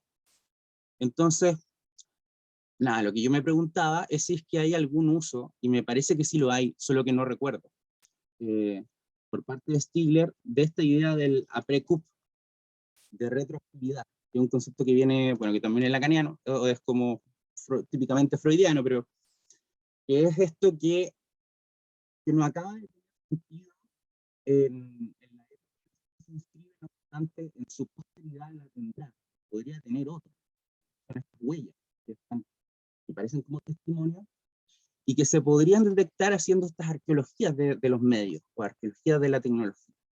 Entonces ahí me parece que hay un rendimiento especialmente interesante, y con rendimientos políticos también, que aparece más bien si miramos la temporalidad hacia el pasado, y no mirando la tecnología desde el diagnóstico que, por cierto, es muy pertinente, que es el de esta inhumanidad temporal.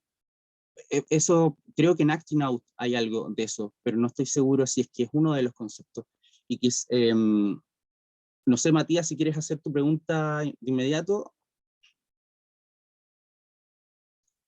Bueno, hola, ¿se escucha bien?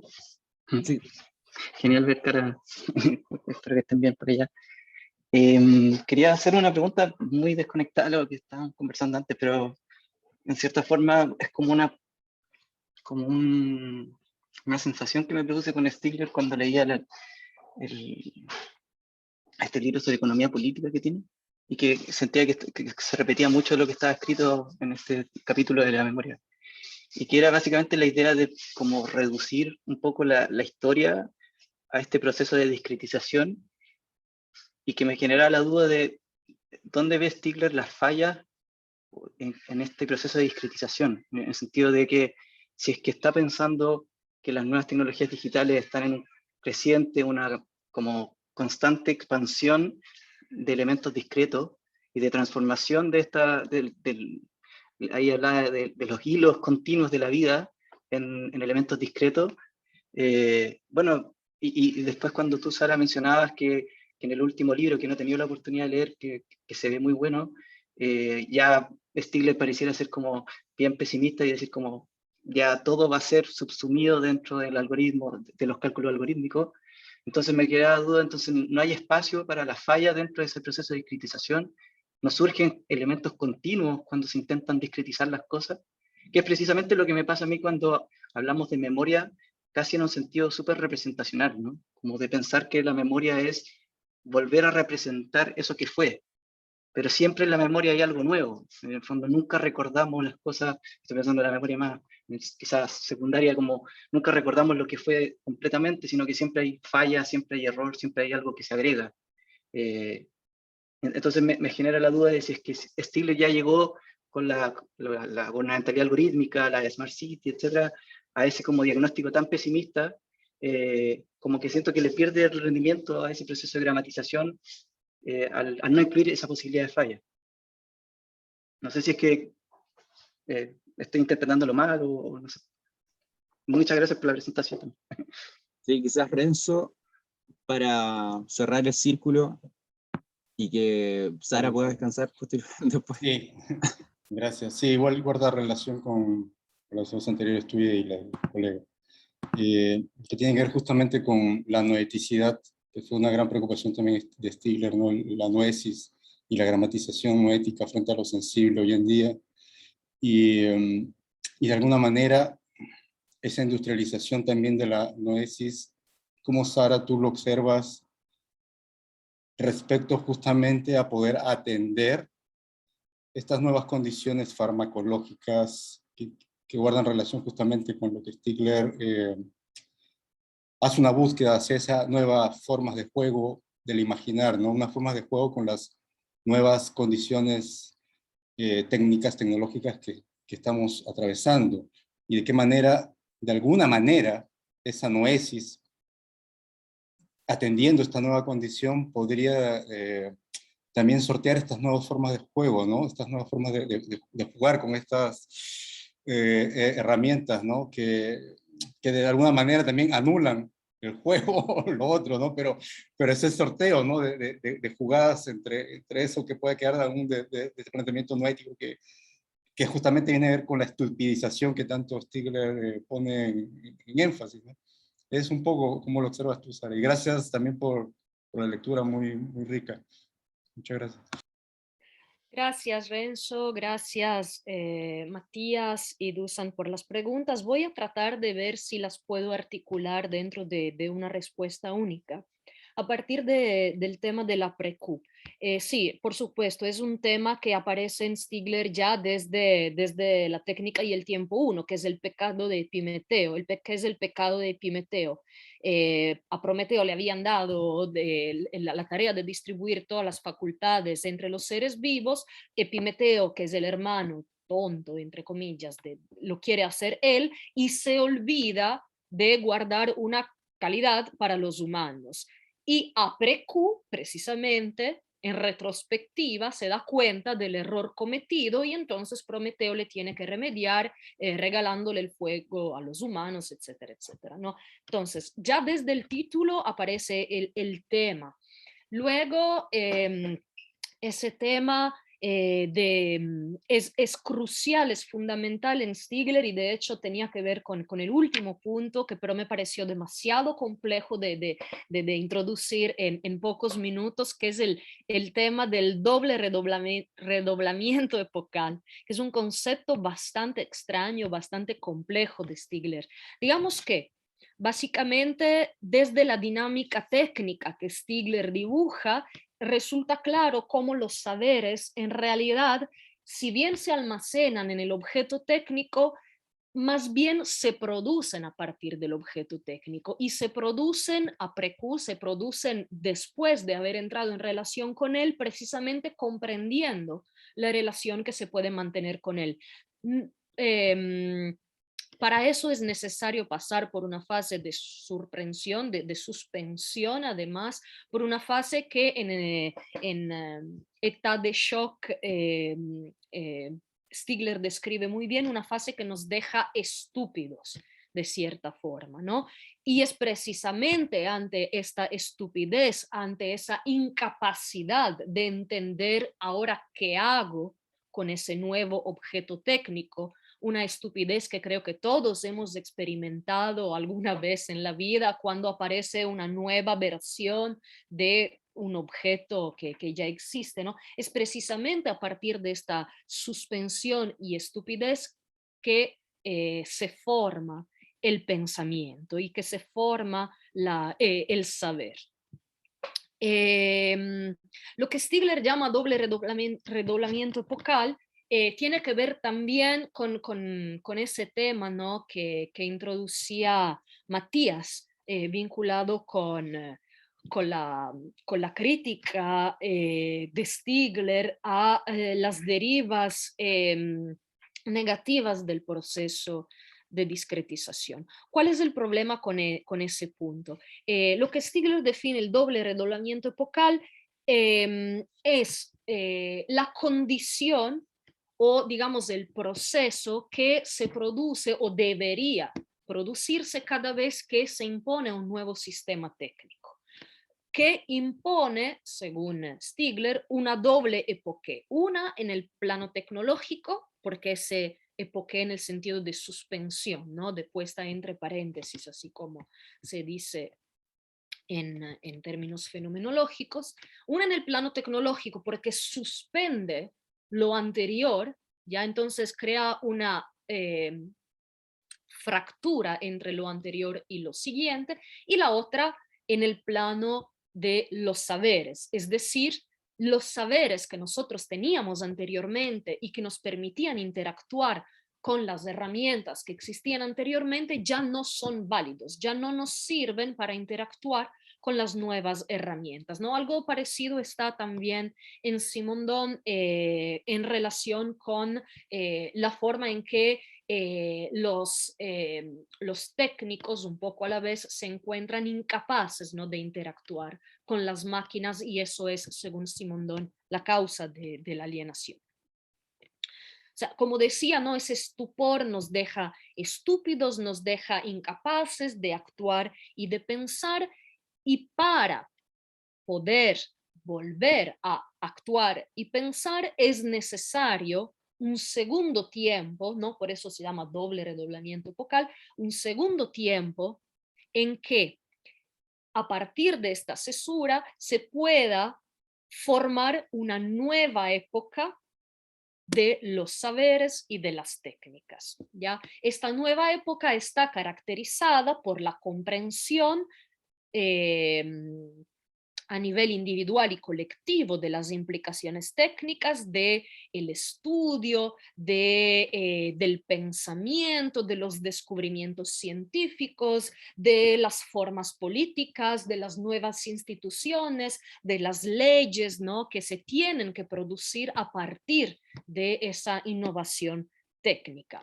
Y solamente después de ese tiempo se puede inaugurar una nueva y real época técnica, según Stigler, ya a partir de esta interrupción y a partir de este redoblamiento de epocal. ¿Qué es lo que sucede? Y eso es importante también decirlo, porque otra vez no pone en relación muy estricta lo que es técnico con lo que es individual y colectivo. De alguna forma es lo que Stigler a menudo identifica con el paso de un estado de facto, de hechos, a un estado de derecho, ¿no? El tiempo que nos damos de producir pensamiento, de producir instituciones, leyes, formas políticas, nuevas formas de comprender, tomar con nosotros, ¿no?, las tecnologías. Ahora, ¿qué es lo que sucede con el capitalismo puramente computacional que Stigler tanto denuncia, y por qué la discretización que se arma, el tipo de discretización, el tipo de gramatización que se arma dentro de ese tipo de capitalismo es infausta, según él? Precisamente porque la velocidad de que la gramatización ha adquirido en esta fase madura del capitalismo es tal que no permite este segundo tiempo del doble redoblamiento epocal. Es decir, que no permite estar al tanto con la evolución tecnológica, no permite pensarla, no permite desarrollar las instituciones o los organismos colectivos, ¿no?, que deberían poder estar asociándose en una dimensión organológica con esta evolución técnica, y tampoco permite formar las estructuras de pensamiento y las comprensiones necesarias al ser humano para no ser fagocitado por la evolución técnica y sustituido totalmente por la evolución técnica, ¿ya? Eso también se vincula a lo que decíamos anteriormente con respecto al tema de la información. La información, en este caso, la discretización produce una información que es puramente funcional que es totalmente calculable y que es talmente rápida de constituir una nueva forma económica, que es la data economy, precisamente, que se basa en el aprovechamiento y la generación de valores, que son valores de cambio básicamente, a partir del almacenamiento de datos. ¿Ya? Entonces ahí es otro nivel, ¿no?, de la crítica que Stigler le hace a la noción de información y a cómo hoy la información se ha degradado en algo así de calculable y aprovechable por parte de las grandes corporaciones del capitalismo de plataformas. Con respecto al tema de la noesis, que es precisamente aquello que debería producirse en esta situación que es aquella del doble redoblamiento epocal,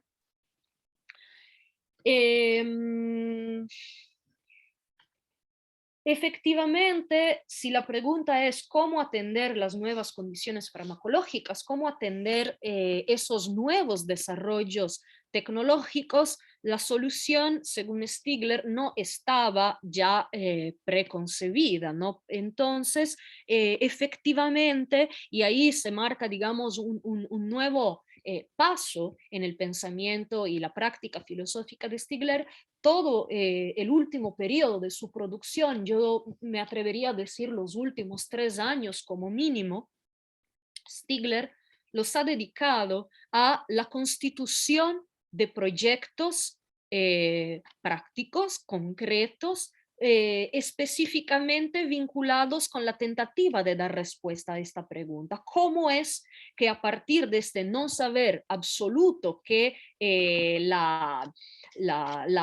capitalismo puramente computacional está creando, podemos volver a crear saberes, podemos volver a una dimensión noética colectiva y podemos volver a generar protensiones colectivas, es decir, deseos, es decir, proyecciones, horizontes de espera para el futuro, volver a soñar, dice Stigler en un libro que se llama Dan la disrupción, ya como no devenir loco en la sociedad automática. Ya, precisamente para evitar ese tipo de locura es necesario seguir creyendo en la posibilidad de desarrollar saberes, en la posibilidad de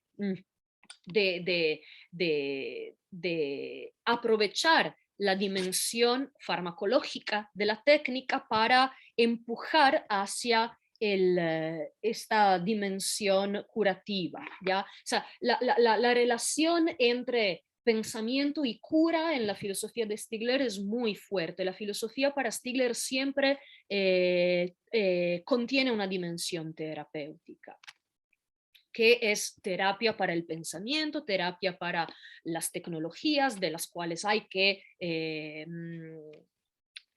tienen que ser cuidadas, hay que cuidar a las generaciones, hay que cuidar a las pantallas, a las tecnologías, a los seres humanos, por supuesto, y también a las instituciones, a las leyes, etcétera, ¿no? Siempre hay ese horizonte bastante fuerte. Ya, pues entonces, digamos que el último libro publicado por Stigler y el colectivo Internación, que es un colectivo de varias personas que rodeaban a Stigler en el último periodo de su producción, es precisamente un libro que está pensado como una respuesta a Antonio Gutiérrez y Greta Thunberg sobre la pregunta, entonces, ¿qué hacemos? ¿Ya? Y que trata de desarrollar toda una serie de elementos para poder volver a generar formas noéticas en relación con la situación actual, que es aquella del antropoceno, del capitalismo puramente computacional y del desastre climático, y también, para no dejar nada fuera, ¿no? La crisis del trabajo que se manifiesta a presente. No sé si he logrado responder todo, pero creo que he tratado de hacer lo posible. Sí, nada, por mi parte creo que ha sido una muy completa intervención y resolución de dudas, así que te damos te damos las gracias junto a Rodrigo de que hayas participado en esta que es la última sesión de nuestro grupo y cierra precisamente con aquel que habrá sido como el gran gran intérprete de la época actual de este legado de la filosofía de Simondon y ese tipo de tradición. Claudio creo que hace una pregunta general sobre qué podría leer para profundizar en el concepto de conocimiento. De saber. Claro, esa distinción. Creo que hay varios textos donde se menciona puntualmente la diferencia entre saberes y conocimiento. Y también, como dice Luis, en la técnica y el tiempo, ¿no? También se distingue entre saber, información y conocimiento. Pero en muchos casos esta distinción es bastante puntual, es decir, que no está muy profundizada. En cambio, sí, el interés es saber un poco la articulación de las varias dimensiones de los saberes, un saber hacer, saber vivir, saberes teóricos, etc.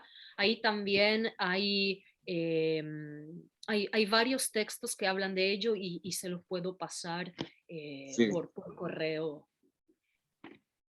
Sí, yo creo que esa es la mejor opción. Muchas gracias tanto, Sara, y a todos los que nos acompañaron hasta esta última sesión.